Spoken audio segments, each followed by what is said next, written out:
2002 से मेरी तफसीर पूरी दुनिया में फैल रही है, बराबर है। उस टाइम हिंदुत्व के चेहरे के रूप में दिखाते थे। जिस तरह कलिंगा के युद्ध के बाद सम्राट अशोक का हृदय परिवर्तन हो गया ना, उस तरह 2002 के हिस्सा में मैंने हिंदू और मुस्लिमों का जो हत्या का नुकसान देखा ना, तो मेरा भी थोड़ा हृदय परिवर्तन हो गया। उससे पहले मैं बीजेपी की थोड़ी फेवर करता था। हाँ, लेकिन उसके बाद में बीजेपी का असली रूप मुझे देखने मिला। मेरे साथ जो हुआ है ना, उसके बारे में पूरे देश में मैं लोगों को मैसेज देना चाहता हूँ कि धर्म के नाम पे कभी आगे मत आना। पिछड़ी जाति के लोगों को है, जिनको हिंदू नहीं माना जाता है, SC ST OBC को, क्योंकि धर्म का जो ठेका है ना सवर्णों ने लिया है, और ये जो ठेका है ना वो कभी दलितों को नहीं मिलेगा। चाहे दलित धर्म के लिए मर जाए या जेल में जाए। हिंदुस्तान में हिंदू धर्म में है ना, दलितों को कभी धार्मिक या सामाजिक समानता कभी नहीं मिलेगी, कभी नहीं मिलेगी। ये मेरा अनुभव की वजह से मैंने।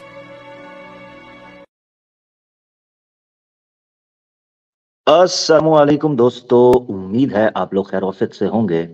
मैं हूं आमिर हक और आप सुन रहे हैं आवाज़े हक। आज हमेशा की तरह जुम्मे को कोशिश कर रहे हैं क्वेश्चन आंसर सेशन रखने की, और ये कोशिश हमारी एपिसोड 42 है। 11 एपिसोड्स जो हैं वो करीबन आवाज़े हक ऑफिशियल पर पड़ी हैं। अगर मुझे मौका मिला तो उनको मैं वहां से हटाकर लाइव की तरफ लेकर आऊंगा, क्योंकि उनकी जगह यही है। तो जैसे मुझे मौका मिलता है तो उनको भी मैं यहाँ प्रीमियर करके चला दूंगा आवाज़े हक लाइव पर, ताकि पुराने कुछ सवालात हैं या पुरानी कुछ गपशप है वो हिस्ट्री के रिकॉर्ड के लिए ठीक हो सके। आहिस्ता आहिस्ता वो भी चल जाएंगी। इंस्टाग्राम पर, फेसबुक पर और यूट्यूब पर हम इस वक्त लाइव हैं। मेरी तमाम दोस्तों से गुजारिश है कि स्ट्रीम को लाइक किए बगैर आगे ना बढ़ा करें। शेयर जो लोग अपनी सेफ्टी और सिक्योरिटी को देखकर कर सकते हैं वो शेयर भी किया करें, मगर लाइक जो है कम से कम आप कर सकते हैं, उसमें आप नजर नहीं आते ऑब्वियसली। तो ज्यादा से ज्यादा लोग जो हैं वो यूट्यूब पर, फेसबुक पर, इंस्टाग्राम पर या किसी जगह पर भी उनके पास लाइव लाइक का ऑप्शन आता है, उसको किया करें। उसकी वजह यह है कि बड़े पैमाने पर जो आपके चाहने वाले हैं ना, वो दूसरे, हाँ, आपके चाहने वाले वो अपना काम अच्छे से करते हैं। तो आप अपना काम अच्छे से शुरू करें, कंट्रीब्यूट करें, हाँ, डोनेशंस के जरिए। जी हाँ, वो डोनेशन ये है कि आपने लाइक करना है और शेयर करना है, कमेंट्स में अपनी दुआओं का इजहार करना है, और इसी के साथ साथ आपने भी मैदान के अंदर उतरना है। ये है कंट्रीब्यूट करना हमारे यहाँ, ठीक है। तो ना हम आपसे कोई चंदे की अपील करते हैं, ना हम आपसे कोई जनाब सुपर चैट की अपील करते हैं, ना हम आपको कोई UPI, पेपाल, पैट्रियन देते हैं। हाँ जी, तो इतना काम तो आप कर सकते हैं। और अगर ये काम भी आप ना कर सकें तो फिर परेशान मत होइए जो हो रहा है, ठीक है। फिर अकेले बैठकर खफा ना होइए कि ये क्यों हो रहा है। फिर आप अपने आप को देखिए। और जो लोग तो ये काम कर रहे हैं उनको पता है कि इस काम से, या जो लोग शेयर करते हैं, लाइक करते हैं, उनको पता है कि उनके शेयर करने से कितने लोग जो हैं वो राह हक या राह रास्त या अमन व अमान की तरफ आ सकते हैं। ये बड़ा जरूरी है।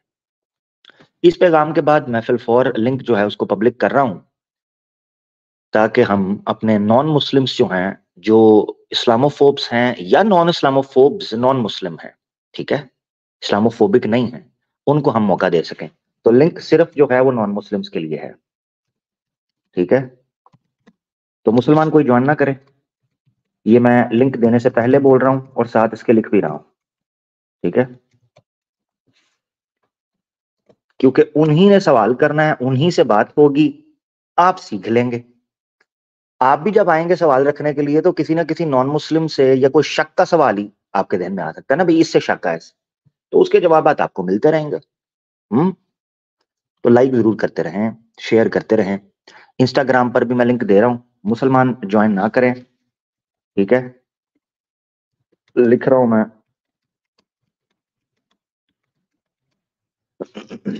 ठीक है, ये लिंक मैंने दे दिया। इंस्टाग्राम के ऊपर भी इसको मैं वहां भी पिन कर देता हूं। यहाँ हमारे जो मॉडरेटर हैं यूट्यूब के ऊपर, वो इसकी तरफ तवज्जो रखें। अच्छा, एक चीज मैं यहाँ कहना चाहता हूँ, कुछ दोस्त जो हैं वो ईमेल्स कर रहे हैं या इधर उधर से उनके मैसेजेस पहुंचते हैं हमारे भाइयों की तरफ से कि जी हमें मॉडरेटर बना दें। या मॉडरेटर होलसेल के हिसाब से मॉडरेटर्स पहले हमारे भाई मौजूद हैं, जो इंपॉर्टेंट हैं वो मौजूद हैं। अब ये ना हो कि पूरे जितने देखने वाले हैं सारे ही मॉडरेटर बन जाएं। तो जिनको मॉडरेटर बनाया है वो किसी रीजन की वजह से बनाया है। आप लोग अच्छा वो फिर साथ ईमेल करेंगे, साथ लिखेंगे जी मेरा दिल टूट जाएगा अगर आपने मुझे मॉडरेटर ना बनाया। भाई आप मॉडरेशन के लिए साथ जुड़े हैं या अल्लाह के लिए? फैसला करें ना। गुस्से की बात नहीं है, मगर खुद सोचे ना, मॉडरेशन के लिए साथ जुड़े हैं या अल्लाह के लिए साथ जुड़े हैं? अगर अल्लाह के लिए जुड़े हैं तो मॉडरेशन हो या ना हो, हम हो या ना हो, आपकी तो मोहब्बत रहनी चाहिए। तो वो ईमेल करेंगे, मैं नाम नहीं लूंगा क्योंकि उनका दिल ना दुखे, मगर रखना इसलिए जरूरी है कि मैं, जरी बात है पर्सनल तो हर बंदे से बात नहीं हो सकती, तो इसलिए मैं स्टार्ट के अंदर ये ओपन बात कर रहा हूं कि ईमेल भाई की आएगी और वो इमोशनल भरी होगी इस चीज से कि जी आपने अगर मॉडरेटर ना बनाया मेरा तो दिल टूट जाएगा। मैं हर दफा आता हूँ, मैं तो इतने मैसेजेस करता हूँ, मैं तो लाइक शेयर सब्सक्राइब भी कह रहा होता हूँ, फिर भी आप नहीं बनाते। भाई लाइक शेयर सब्सक्राइब करने वाले हों या मॉडरेटर, मॉडरेटर का काम होता है कि वो कमेंट्स के ऊपर नजर रखेगा। ठीक है, टीम होता है ना, टीम वर्क है। अब बार बार लिंक मैं भी नहीं दे सकता, कई दफा ध्यान इधर होता है, आप लोग देख रहे होते हैं। नंबर 1। नंबर 2 ये है कि अपना जो है वो कमेंट्स के अंदर मैं देखता हूँ जो मॉडरेटर सबसे ज्यादा कह रहे होते हैं ना हमें मॉडरेटर बनाए, उनको मैं देखता हूँ वो गप्पे ज्यादा मार रहे होते हैं। मैंने उनको दूसरे तीसरे चैनल्स के ऊपर देखा है, वो गप्पों में लगे होते हैं। ब्लास्फेमी गुजर जाती है, गाली गलौज गुजर जाती है, वो सोए होते हैं और उनका सिर्फ थोड़ी देर बाद मैसेज आता है लाइक शेयर एंड सब्सक्राइब। ला वाह भाई वाह, लाइक शेयर एंड सब्सक्राइब। और जब कोई गाली गलौज या कोई आपस में गप्पें चल रही होती हैं, डाखाने में ला रहे होते हैं, वो जनाब कौन से चाय की चुस्की लगा रहे होते हैं। चाय से याद आया मैं भी लगा लूं। हम्म? तो ये आप नाराज ना हो, ठीक है, अल्लाह के लिए हम लोग सब जुड़े हैं, तो उसी के लिए हमने एक दूसरे के साथ जुड़कर काम करना है। कोई भाई बुरा ना माने मेरा भाई, ठीक है, मुसलमान ज्वाइन ना करें मेरा भाई, मुसलमान साइड पे हो जाएंगे, नॉन मुस्लिम्स ज्वाइन करें, ठीक है। खफा ना हुआ करें, मुसलमान ज्वाइन ना करें यार। क्यों मेरा भाई नहीं सुन रहे, क्यों मुझे आप परेशान करते हैं यार? आपकी मेहरबानी भाई, जब मुसलमानों के लिए ओपन होगा तो आ जाइएगा। अशोक कुशावा भाई हमारे साथ हैं, कुशवाहा जी। अशोक भाई आप स्टेज पे हैं, माइक अनम्यूट कर लें। जी भाई बोले तो सही। जी प्यारे भाई, इनकी आवाज आ रही है किसी को भाई? मुझे तो नहीं आ रही। अशोक भाई अपने माइक को ठीक करें, दोबारा से ज्वाइन करें, है मेरा भाई, दोबारा से जरा ज्वाइन कर लें। थैंक यू मेरा भाई, दोबारा से ज्वाइन कर लें, आपका मैं इंतजार कर रहा हूँ। ये ह्यूमैनिटी भाई से तो एक बार बात हुई है शायद, अवतार हमारे साथ है। अवतार भाई कैसे हैं? अवतार भाई भी चले गए हैं, ह्यूमैनिटी भाई को ले लेते हैं, यही हो सकता है फिर। जी ह्यूमैनिटी हाँ भाई। आमिर भाई, आप मेरे आवाज सुन सकते हैं? जी जी मैं सुन सकता हूँ, कैसे हैं? वेलकम ह्यूमैनिटी भाई। Okay okay. या मेरा जी जी यह छोटा सा डाउट है। अभी मैं न्यूज़ पे मैं पढ़ा Saudi Arabia is introducing alcohol जी देयर, जी जी तो मैं ये सुन रहा हूँ they are trying to become like Dubai. Dubai में हम्म, अभी मंदिर दे आर कंस्ट्रक्टिंग जी जी और ये सब हो रहा है। तो इसके अभी रूल्स ऐसा ये सब भी चेंज हो रहा है, means they are trying to जी बी जी अट्रैक्ट टूरिज्म एवरीथिंग। जी जी तो जी जी। जीडीपी इंक्रीज करने के लिए तरह तरह से, इनके बारे में आपका ओपिनियन क्या है? हराम काम है, शराब को हराम किया गया है, बिल्कुल हराम है। अगर सऊदीया के अंदर किया जाएगा तब भी हराम है, अगर अमेरिका के अंदर किया जाएगा तब भी हराम है, इंडिया में किया जाएगा तब भी हराम है, पाकिस्तान में किया जाएगा तब भी हराम है। ये हिंदुइज्म ज- नहीं है। हिंदुइज्म नहीं है कि जन्नत में। ब्राह्मण के लिए, सुने जरा, सुनने जरा, अगला सवाल आने लगा, आप फंस जाएंगे। जरा सोच, मैंने इसलिए कहा है मेरे साथ जिस बंदे ने बात करनी है वो सोच के ओके जुमले ओके ओके बोलना, ओके क्योंकि मैं ओके पकड़ लूंगा, ठीक है ना? ओके ओके हाँ सॉरी जरा सुन, हाँ सुनने लगा। दुनिया के किसी मुल्क के अंदर भी हराम होगा, हम उसको हराम ही कहेंगे, नंबर 1। नंबर 2, हिंदुइज्म की तरह हम नहीं हैं। जैसे हिंदू हमारे भाई आते हैं वो कहते हैं हमने रिफॉर्म कर लिया, समय के साथ साथ बदल दिया, हम ऐसा नहीं है। इस्लाम का कानून कुरान और सुन्ना की बेस पर है। दुनिया चेंज हो जाए, दुनिया बदल जाए, वो वहीं पर रहेगा अटल। क्योंकि वो खुदा का कानून है, वो दुनिया का कॉन्स्टिट्यूशन नहीं है जिसके अंदर अमेंडमेंट कर दी जाए किसी हुक्म के बारे में। हाँ, अलबत्ता जिनके बारे में कोई स्ट्रेट फॉरवर्ड चीज नहीं है उसमें हम समय के साथ अमेंडमेंट कर सकते हैं। मिसाल के तौर पर जो है वो क्या कोई स्टेट है, उस स्टेट के अंदर क्या हम लाइसेंस या परमिट, स्टेट यानी इस्लामिक स्टेट है, वो किसी नॉन मुस्लिम को ये लाइसेंस दे सकती है कि वो पिए उसके ऊपर? हाँ, यहाँ पर इख्तलाफ मौजूद है फिकी, मगर अगर आप सोर्सेज की तरफ जाएंगे तो वो कहेंगे कि नॉन मुस्लिम्स के ऊपर इस्लाम की जुरिस्प्रूडेंस जो है वो काम नहीं करती, इस्लाम का लॉ काम नहीं करता। यानी मिसाल के तौर पर इस्लामिक स्टेट में रहते हुए कोई नॉन मुस्लिम अगर शराब पी रहा है या सूअर खा रहा है या मूर्ति पूजा कर रहा है तो वो कर सकता है, उसके ऊपर शरीयत लागू नहीं, जब तक वो समाज के लिए हानिकारक नहीं है तब तक। मिसाल के तौर पर शराब, जैसे वेस्ट है, वेस्ट के अंदर भी आप शराब पी सकते हैं मगर वहां कुछ रिस्ट्रिक्शंस हैं। मिसाल के तौर पर वो कहते हैं शराब पीकर आपने ड्राइव नहीं करना, शराब पीकर आपने जो है ना वो बाहर निकलकर दंगा करना, लड़ाई झगड़ा नहीं करना, क्लब के अंदर आप पी रहे हैं तो आपने बदतमीजी नहीं करनी। यानी उन्होंने भी कुछ रूल्स रखे हुए हैं। तो इसका मतलब ये है कि जो लोग जानते हैं इस तरह की जो चीजें हैं वो भी समझते हैं कि इसके ऊपर रूल रेगुलेशन होनी चाहिए, ये बात है। अब आप कुछ जन्नत के बारे में बोलने लगे थे जी मेरा भाई। तो सऊदी अरेबिया में अल्कोहल और पोर्क ओके है फॉर नॉन मुस्लिम्स। हाँ, फॉर मुसलमान नॉन मुस्लिम्स के लिए ओके है, हाँ उनके ऊपर नहीं लगेगा, मगर है हराम काम है। अगर मिसाल के तौर पर ये याद रखना आपने, है हराम। मिसाल के तौर पर आपने ये चीज, एक चीज समझनी है, एक है उसूल। मिसाल के तौर पर मैं किसी आइडियोलॉजी को सब्सक्राइब करूंगा, यानी एक मिनट के लिए यूं समझ लें, आज के सनातनी जो हैं, एक मिनट के लिए मान, आज के सनातनी जो हैं वो ये कहते हैं कि पुनर्विवाह नहीं हो सकता, ठीक है ना। आज एक हिंदू मैरिज एक्ट आ गया जो गोरों ने थोप दिया, उसके बाद उन्होंने कहा पुनर्विवाह नहीं हो सकता, यानी पोलिगेमी आप प्रैक्टिस नहीं कर सकते। अब मिसाल के तौर पर अगर मुसलमान पोलिगेमी प्रैक्टिस करें तो सनातनी कहेगा उसका राइट है, वो कर सकता है, क्योंकि वो ऐसी आइडियोलॉजी को सब्सक्राइब करता है जिसमें ये फीचर मौजूद है कि वो पोलिगेमी प्रैक्टिस करे। वेयर एज सनातन धर्म के अनुसार वो बंदा गलत, यानी सनातनियों की या सनातन धर्म की जो रिफॉर्म्ड आइडियोलॉजी है उसके अनुसार वो बंदा गलत कर रहा है, उसको ऐसा नहीं करना चाहिए। एक पति एक वर एक वधू। अब आपको जन्नत की बात कर रहे थे, ये मुझे बताएं क्या कह रहे थे आप जन्नत का? जन्नत में शराब मिलता है ना? किधर लिखा है?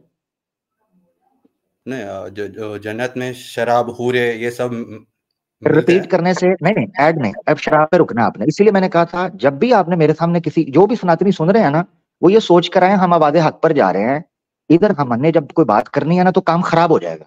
पूरे साइड पे कर दें, शराब की बात की है ना इसको सिद्ध करें, जो शराब कॉन्टेक्स्ट में बात हो रही, जल्दी करें, कहाँ लिखा हुआ है रेफरेंस? ओके, नेक्स्ट टाइम मैं रेफरेंस के साथ आता हूँ। बस इतनी सी बात है। आर्टिकल पढ़ने से ज्यादा कोशिश ये करें इस्लाम के कोर इश्यूज, कोर सोर्सेज को पढ़ें। सऊदीया इस्लाम नहीं है, पाकिस्तान इस्लाम नहीं है, तुर्की इस्लाम नहीं है, ये इस्लाम नहीं है। इस्लाम है कुरान और सुन्ना। तो आर्टिकल्स पर अपना समय जाया कर कर मुसलमानों को ये बताना कि, यानी ये फील करवाना कि अच्छा सऊदीया में हो रहा है, ये हो रहा है, भाई वो भी गलत हो रहा है, किसने कहा है? वो हम नहीं ठीक मानते उसे, आप शायद गलत समझ रहे हैं। हुकूमत की कोई चीज करे हम उसको भी गलत मानते हैं। हदीस है, सुन ले जरा। अल्लाह के रसूल पाक सल्लल्लाहु अलैहि वसल्लम ने फरमाया, ला ताअता लि मखलूकिन फी मासियतिल खालिक। जिस जगह पर ईश्वर के विरुद्ध जा रहे होगे, राजा महाराजा ही क्यों ना हो, हम नहीं मानेंगे उसको। ईश्वर के विरुद्ध कोई जा रहा होगा, बड़े से बड़ा राजा भी, हम नहीं उसको मानेंगे। ये है हदीस। कुरान में अल्लाह ताला ने कहा, वला युशरिकु फी हुक्मिही अहदा। अऊज़ु बिल्लाहि मिनश शैतानिर रजीम।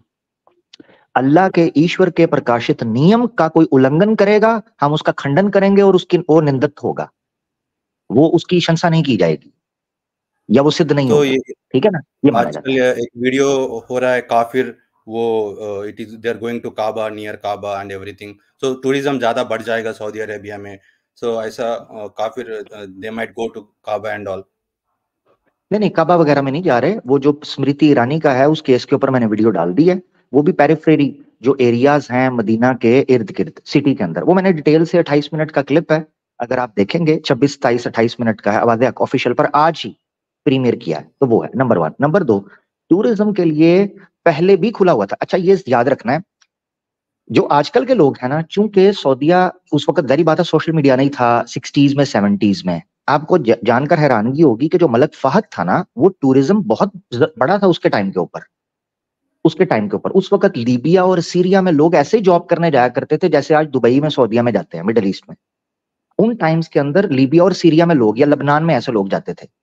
अब सऊदीया मलिक फहद के टाइम के ऊपर भी बहुत ज्यादा लिबरल और एडवांस हुआ था, और उसके कुछ करतूत भी ऐसे थे। उसने किसी क्रिश्चियन, पैलेस्टीनियन क्रिश्चियन से शादी की थी। बाज कहते थे ज्यू है मलिक फहद ने। बाद में उसकी बीवी का इंटरव्यू भी आया था बीबीसी में, उसको थ्रेट किया था मलिक सुलेमान की फैमिली ने कि तुझे उड़ा देंगे। यानी वो जो राजनीति एक षड्यंत्र होता है, महल्लाती साजिशें, कैसल पॉलिटिक्स, डर्टी पॉलिटिक्स वाला। तो ये याद रखना है कि ये एक इमेज बैठ गया, और उसके पीछे वजह ये थी मलिक फैसल का एक दौर है। जो किंग फैसल था, उस दौर के अंदर बहुत स्ट्रिक्टली स्कॉलर्स को इन्फ्लुएंस दिया गया था, पावर दी गई। और उसकी वजह थी 1980s का ईरान का रेवोल्यूशन। तो उधर से ईरान का रेवोल्यूशन जब हुआ है, तो सऊदीया ने उस रिजीम को, उस कोल्ड वॉर को विन करने के लिए मलिक फैसल ने एक टेक्निक खेली, जिसका एडमिट और एक्नॉलेज किया है मोहम्मद बिन सुलेमान ने भी एक इंटरव्यू में। न्यूयॉर्क टाइम्स को एक इंटरव्यू दिया था, जिसको वॉशिंगटन पोस्ट ने भी बाद में डाला था, और बाद में वो वायरल हो गया था बहुत ज्यादा, कि वहाबी रिजीम जो खड़ी हुई थी वो बेसिकली इन चीजों को रिफ्यूट करने के लिए हुई थी। तो ये याद रखना आपने, जब आपने सऊदीया को पॉलिटिकली डिस्कस करना है तो उसको इस्लाम के साथ लिंक नहीं करना। उनकी कुछ अपनी सराउंडिंग में रियलिटीज हैं जो ट्रिगर करती हैं स्ट्रेटजीज को डेवलप करने में या अमेंड करने में, ये याद रखना है। अच्छा, अब मोहम्मद बिन सुलेमान ने, जब ये सुलेमान जो है वो तो बीमार हो गया, 80+ हो चुका हुआ है, तो प्रैक्टिकली जो डिफैक्टो जिसे कहते हैं, वो किंग जो है वो मोहम्मद बिन सुलेमान है। मोहम्मद बिन सुलेमान एक लंबे अरसे से फॉरेन और डिफेंस पॉलिसीज का वजीर रहा है, मिनिस्टर रहा है, ठीक है ना। उसकी मिनिस्ट्री उसके पास है, डिफेंस और फॉरेन की, और इंटीरियर भी, सॉरी, 3 मिनिस्ट्रीज उसके अंदर काफी अरसे तक रही, जिस वजह से उसने अपनी एक बड़ी रिजीम खड़ी की। उसमें उसने जब औरतों के, उसने ये जुमला बोला, उसने कहा ये जो ब्लैक कलर का अबाया ट्रेंड में आ गया और सब पहन रहे हैं, इस्लाम ये नहीं कहता कि आपने ब्लैक कलर का ही पहनना है और ऐसी शेप का ही पहनना है। इस्लाम ये कहता है कि आपने अपने जिस्म को ढांपना है, बस।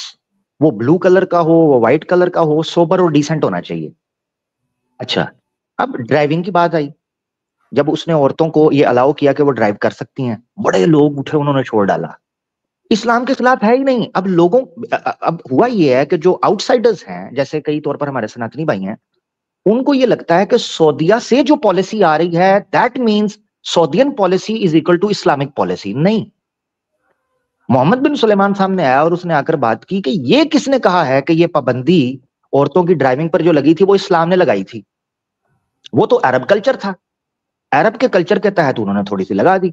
इसी तरह सिनेमाज हैं, जब मूवीज ओपन हुई, आपको जानकर हैरानगी होगी, यही मैं कह रहा हूं, थोड़ा सा सऊदीया की रिजीम की हिस्ट्री पढ़े। मलिक फहद के जमाने में सिनेमाज चलते थे, सऊदीया के अंदर मूवीज देखी जाती थी। अब मोहम्मद बिन सुलेमान ने जब आकर उन्हीं सिनेमाज को रिवाइव करवाया, या कुछ नए बनवाए, जद्दा में, दमाम, खोबर वगैरह में, या रियाद में, या दूसरी जो है अबकीक है या हसा है, इस तरह की स्टेट्स के अंदर जब बनवाए, और दहरान वगैरह में, क्योंकि वहां पर ज्यादा पॉपुलेशन जो है वो फॉरेनर्स हैं। ये याद रखना आपने। एक रियाद की इंपॉर्टेंस है कैपिटल होने की वजह से, जद्दा की इंपॉर्टेंस है एक जो है ना वो ओल्ड सिटी होने की वजह से, क्योंकि उसके साथ बीच लगती है। जद्दा बड़ा खूबसूरत शहर है, जिन लोगों ने देखा हुआ है, वहां भी नॉन मुस्लिम्स बड़ी तादाद में है। अब उसके अलावा जो एरियाज है, जैसे दहरान है और खोबर है, दमाम का पट्टी है, अबकीक है, हसा है, ये वो एरियाज हैं जिन एरियाज के अंदर ऑयल निकलता है। पूरे सऊदीया से ऑयल नहीं है, ऑयल निकलता है दहरान, खोबर और दमाम के करीब के एरिया के अंदर, जिसको अरामको बोलते हैं। अरामको की जो रिफाइनरी है वो बेसिकली उस एरिया में काम करती है। वहां पर जो सारी सोसाइटीज और विलास बने हुए हैं वो सारे के सारे फॉरेनर्स के हैं। वहां आपको बड़ी अजीब तरीके से एडवांसमेंट और लिबरल माहौल दिखाई देता है, क्योंकि उन्होंने फॉरेनर्स को वहां लाना है, ऑब्वियसली वो काम करवाना है। अब वो मक्का और मदीना से बाहर हैं तो कोई दिक्कत नहीं उसमें, वो जो नॉन मुस्लिम है उनके लिए वो कानून नहीं लगता। अलबत्ता अगर वो मुस्लिम्स उस काम के अंदर पड़े तो उस पर लग सकता है। अच्छा, यही सिचुएशन जो है मलेशिया के अंदर भी है। मलेशिया एक मुस्लिम मेजॉरिटी कंट्री तो है, मगर उसकी पॉलिसीज लिबरल और सेकुलराइज्ड पॉलिसीज है। मगर वहां एक डिपार्टमेंट मौजूद है जिसको अगामा इस्लाम बोलते हैं। अगामा मलेशियन लैंग्वेज के अंदर या मलायू के अंदर बोलते हैं दीन को, रिलीजन को। तो अगामा इस्लाम, जैसे सऊदीया के अंदर अद्दावा वल इरशाद है, जिसको शुरता भी बोलते, सॉरी मुतव्वा, शुरता तो पुलिस को बोलता है, मुतव्वा, मुतव्वा बोलते हैं जिसने दाढ़ी शाड़ी रखी हो और अमर बिल मारूफ व नही अनिल मुनकर की डिपार्टमेंट के अंदर हो। ऐसे ही एक डिपार्टमेंट है मलेशिया के अंदर जिसको अगामा इस्लाम बोलते हैं। वो क्या करते हैं, मलेशिया में कुआलालंपुर में या दूसरे दूसरे एरियाज के अंदर जो उनके हैं रेजिडेंस, कमर्शियल एरियाज हैं, कमर्शियल हब हैं, वहां पर क्लब्स वगैरह खुले हैं, नाइट लाइफ है, अल्कोहल चल रही है, प्रोस्टिट्यूशन चल रही है, मसाज सेंटर्स खुले हुए हैं, हर तरह की चीजें हैं।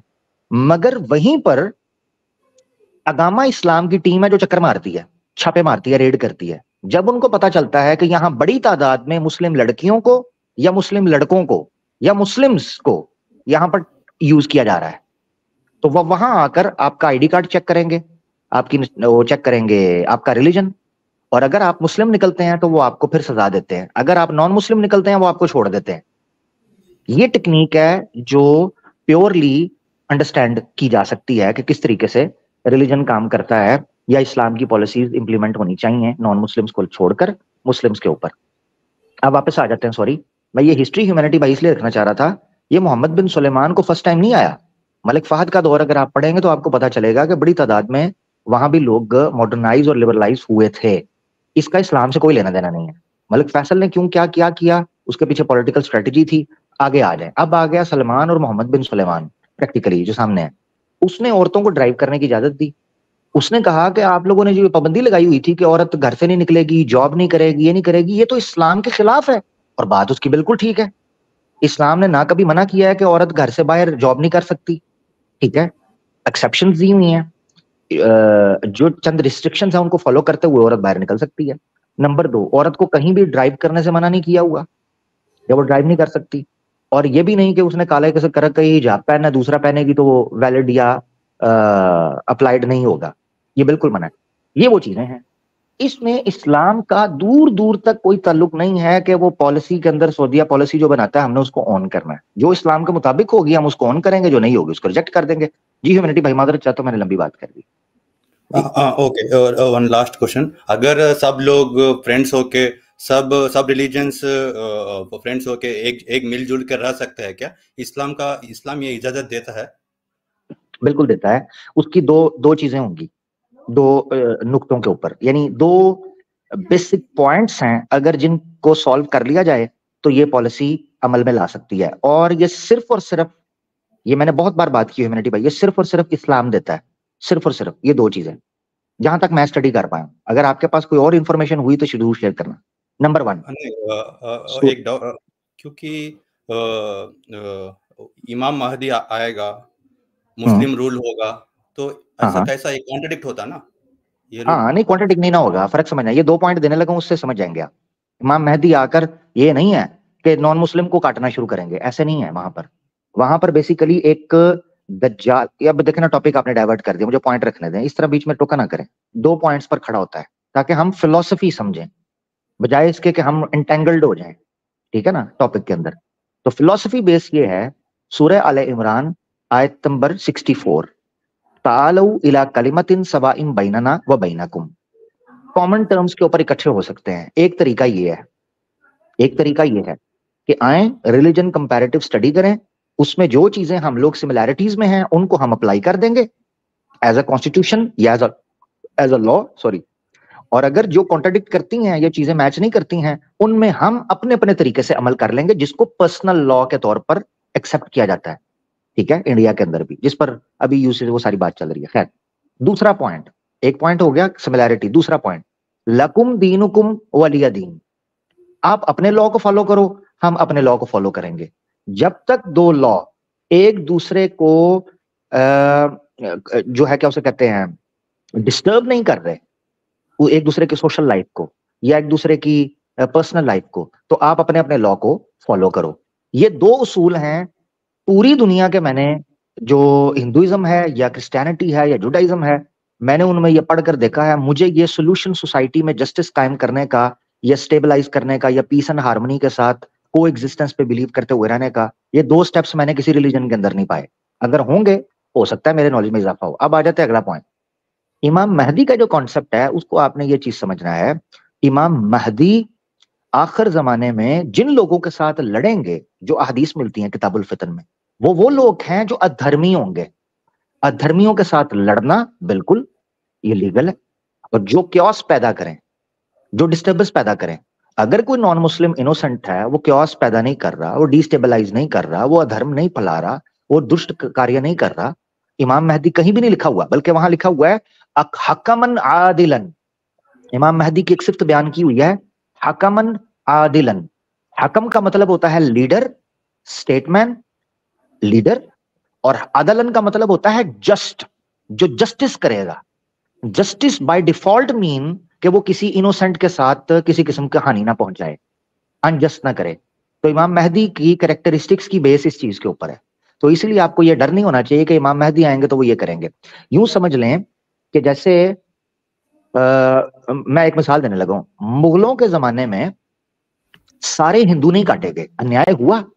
मैं ये याद रखिएगा, मैं स्टार्ट में बोल रहा हूं, मुगलों के जमाने में हुकूमत मुसलमानों की थी, मगर नीचे हिंदू थे, बौद्ध थे, सिख थे, जैन थे, एक दूसरे लोग थे मानने वाले मतों के। क्या मुगलों ने सबको काट के रख दिया? नहीं। मगर क्या मुगलों ने अन्याय किया, इनजस्टिस किया? बिल्कुल किया। बहुत सी जगहों पर वो इंसाफ या अदल नहीं कर सके, अन्याय किया उन्होंने। मगर फिर भी उस जगह के ऊपर कई हिंदू बचे और अपनी जिंदगी अच्छे से गुजारते रहे, और आज भी मौजूद हैं बड़ी तादाद के। तो इमाम मेहदी के जमाने में जो कि जस्टिस करेंगे और किसी के साथ अन्याय नहीं करेंगे, कैसे मुमकिन है कि नॉन मुस्लिम को सिर्फ इसलिए मार दें कि तू मेरे पे ईमान नहीं लेके आया? ऐसा कहीं भी नहीं लिखा हुआ। ये एक पॉलिटिकली अगर आप सोचेंगे ना ह्यूमैनिटी भाई, इमाम मेहदी का जो कॉन्सेप्ट है ना, वो पॉलिटिकल कॉन्सेप्ट है। पॉलिटिकल कॉन्सेप्ट का मतलब ये है कि वो समाज के अंदर चीजों को स्थापित करेंगे।